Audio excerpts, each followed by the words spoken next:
नमस्कार. मुरंबा मालिकेमध्ये आपण पाहत आहोत रमाचं भांडण नर्ससोबत झालेलं असतं.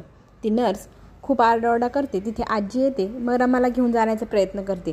तेव्हा ती नर्स आजीला म्हणते, तुम्ही तर बोलल्या होतात की बाळाला आई नाही, मग ह्या बाई मला खूप त्रास देतात का बरं? तेव्हा रमा बोलते, तिची आई मी आहे, बाळाला आई नाही असं बोलायचं नाही.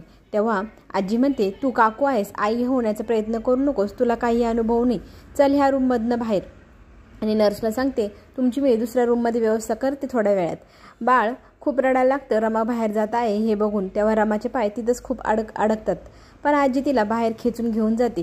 नंतर दुसऱ्या रूममध्ये शिफ्ट केल्यानंतर बाळ खूप रडत असतं. रमा ते पाहायला येते, तर ही मॅडम मस्त फोनवरती बोलत असते आणि बाळाकडे अजिबात लक्ष देत नसते. फोनवरती बोलत असते, तिच्या मित्राला बोलवत असते, ह्या बाळाला आपण झोपेचं औषध देऊया, झोपवूया आणि मग आपण एकमेकांसोबत जास्त वेळ घालवूया. बाळाला धुसफूस मारझोडही करते. इतकुशा बाळाला काय कळणार आहे?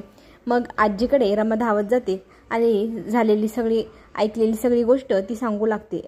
आजी येत नसते, पण आजीसमोर हात जोडून ती त्या रूमच्या बाहेर घेऊन येते आजीला. तेव्हा ती नर्स तिच्या बॉयफ्रेंडसोबत रूममध्ये बसलेली असते आणि बाळाला झोपेचं औषध देणार असते.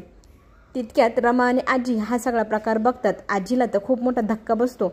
आता पुढे जे काय होणार ते खूपच रोमॅन्चक ठरणार. ते पाहण्यासाठी आपण पुन्हा भेटू. माझ्या लवली स्वरा चॅनल नक्की सबस्क्राईब करा. धन्यवाद.